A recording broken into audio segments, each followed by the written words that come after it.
అంటే దేవరా సినిమా మీరు రిలీజ్ చేశారు, టికెట్ రేట్ హైతో రిలీజ్ చేశారు. అదైనా మీకు సెటిల్ అయిందా? 2 years అయిపోయింది ఈ దసరాకి. దేవరా సెటిల్ అయిందండి, మనమే డిస్ట్రిబ్యూటర్ ఆ స్పాట్లో అయిపోయింది. ప్రాబ్లం అండి, ఆ 2 monthsలో అయిపోయింది.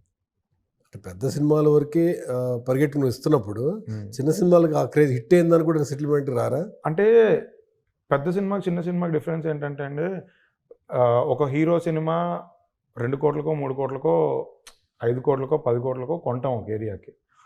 సో ఆ సినిమా సూపర్ హిట్ అయినా ఒక 20% వేరియేషన్ ఉంటుంది. కమిషన్ మిగలొచ్చు, మిగలకపోవచ్చు, అదో లెక్క ఉంటుందండి. చిన్న సినిమాలతో ప్రాబ్లం ఏంటంటే, మీరు రిలీజ్ ముందు ఆ సినిమా నేను చెప్తాను ₹1 కోటి చేస్తుంది ఆ జిల్లా అని, ఎవడు నమ్మడు. 10 లక్షలే ఇస్తా అంటారు. సరేలే ఇంతకన్నా ఆప్షన్ లేదు కానీ ఆ 10 తీసుకొని రిలీజ్ చేస్తాం. నిజంగానే అది ₹1 కోటి చేస్తుంది. తర్వాత 90 తెచ్చుకోవడానికి చావాలండి. ఇంకా పెద్ద సినిమాలో ఆ ప్రాబ్లం లేదుగా, డబ్బులు ముందే తీసేసుకుంటున్నాంగా. ఓకే. సో ఆ రిస్క్ ఏం లేదు. ఆ 10-20% వేరియేషన్ కమిషన్ దాటి ఓవర్ఫ్లో ఇచ్చే సినిమాలు నాకు తెలిసి 2-3 ఏళ్ళలో ఒకటి లేదు పెద్ద సినిమాల్లో. చిన్న సినిమాలు అంటే ఓవర్ఫ్లోలు వస్తున్నాయి. ఇప్పుడు 'కోట్' లాంటి సినిమా ఉంది, వాళ్ళు చాలా తక్కువ అమౌంట్ రిలీజ్ చేశారు, ఓవర్ఫ్లో వచ్చింది.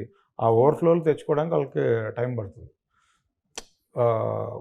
కొన్ని చిన్న సినిమాలకే ఈ ప్రాబ్లం అంతా, డబ్బులు రావటం. ఇంకా 6 నెలలు దాటిపోయింది, ఇంకా అవ్వలేదు. అది కూడా కోర్టు సెటిల్మెంట్. కోర్టు సెటిల్మెంట్ మీరు మీ మిత్రుడైన నాని వెంకట్ గారిని అడగాలి. నాకు తెలిసి అయితే కొన్ని జిల్లాలు ఇంకా అవ్వలేదు, కొన్ని జిల్లాలు అయ్యింది. బట్ అది కూడా స్పీడ్గా అవ్వడానికి కారణం ఏంటంటే, హిట్ 3 అనే సినిమా 1 monthలో ఉంది.